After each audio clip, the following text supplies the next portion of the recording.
నేరుగా దేవుని వాక్యం చదువుకుందాం. 71వ కీర్తన మొదటి వచనం. యెహోవా, నేను నీ శరణు చొచ్చి ఉన్నాను, నన్నెన్నడూ సిగ్గుపడనీయకుము. దేవుడికి వాక్యం ద్వారా మనకు చిన్న మాట మాట్లాడినట్టు ప్రార్థన చేస్తున్నాం. సర్వాధికారి, సర్వశక్తి మంత్ర, జీవాధిపతి, విశ్వమునకు అధిపతిమైన దేవదేవ దిగి వచ్చి కనికరము చూపి కరుణించండి. ఇంతకు మునుపే ప్రభావ నిన్ను పూజించిన మేము, నిన్ను పానము చేసిన మేము ప్రభావ తండ్రి, నీలో పాలి భాగస్థులమైన మేము ప్రభావ తండ్రి, మీ యొక్క ఎట్టి ప్రభావ ఆదరణ దొరుకుతుందా అని సమయోచితమైన సహాయం కొరకు తండ్రి నీ యొక్క సింహాసనం ఎద్దకు వస్తున్నాము ప్రభావ. దయచూపి కనికరించి నీవే కూడా నాతో మాట్లాడుతూ మహిమ పొందుతాము. యేసుక్రీస్తు నామములో అడుగుతున్నాము తండ్రి. భక్తుడు ప్రార్థన చేస్తూ మాట్లాడుతున్నటువంటి మాట ఇప్పుడు మనం చదువుకున్నాము. యెహోవా, నేను నీ శరణు చొచ్చి ఉన్నాను, నన్నెన్నడూ సిగ్గుపడనీయకుము. వీళ్ళ దేవుడు అంత గొప్పోడా, వీళ్ళ దేవుడికి అంత శక్తి ఉందా అంటూ వెక్కిరింతల పాలు చేసే అటువంటి ప్రయత్నములో ఎప్పుడు ఎల్లప్పుడూ మన చుట్టూ మన శత్రువులు మగ్గు చుట్టూనే ఉంటారు.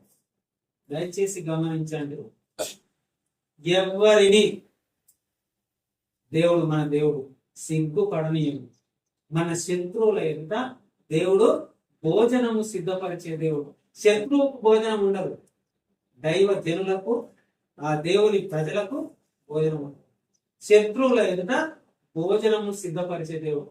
అయ్యో ఏమైందో ఏమో అనే అనుమానం ఎక్కడి నుండి కలుగుతుంది అంటే దుష్టుని నుండి. వాడి స్వాధీనంలో మనం ఉన్నాము కనుక వాడి ఎల్లప్పుడూ మన మనస్సును వాడి స్వాధీనంలోనికి తీసుకొని పట్టుకొని తలంపులనన్నీ నీలోనికి పంపిస్తా ఉంటాడు. వాటికి మనం సహకరించినాం అనుకోండి, మనం వారికి పూర్తి చేసినట్టు. ఏం చేసినట్టు? పూర్తి చేసినట్టు.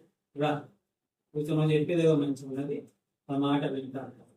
వెంటనే వాడు దుష్ట తలంపు పంపించిన వెంటనే మనం ఏం చేయాలంటే, నా దేవుడు సర్వశక్తిమంతుడు, ఒక నోటి మాటతో సృష్టిని కలగజేసిన దేవుడు, నా దేవుని మాటకు తిరుగులేదురా, దుష్టుడా నీకు నాపై అధికారము లేదురా అని వెంటనే వాడిని ఏం చేయాలంట?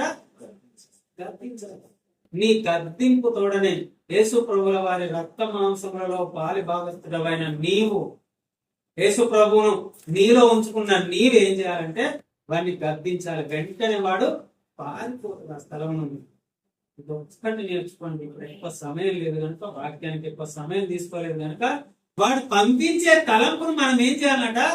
యేసు నామములో పోరా సైతం, నువ్వేం చేయలేవు, నన్ను నువ్వు ఏం చేయలేవు. ఇంకా కొన్ని రోజులైతే నువ్వే నరకాగ్ని గుండంలో పడిపోదు.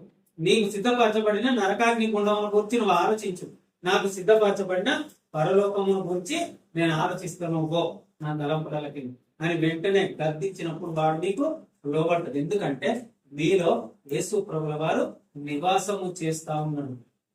దయచేసి గమనించండి, గ్రహించండి. మీలో ఉన్నవాడు లోకములో ఉన్నవానికంటే గొప్పవాడని గ్రహించి యేసు నామములో పో సాతాను అని గద్దించగానే వాడు పారిపోవడానికి రెడీ ఉంటాడు, పారిపోయేదానికి రెడీగా ఉంటాడు. కాబట్టి మనం ఇంకొక ధైర్యం తెచ్చుకొని మనకు దేవుడు పంపించినటువంటి వచనము ఆయన శిరను చొచ్చుటకు మనం వేగిరపడదాం, మోకరిద్దాం, ప్రార్థన చేసుకుందాం. సర్వశక్తి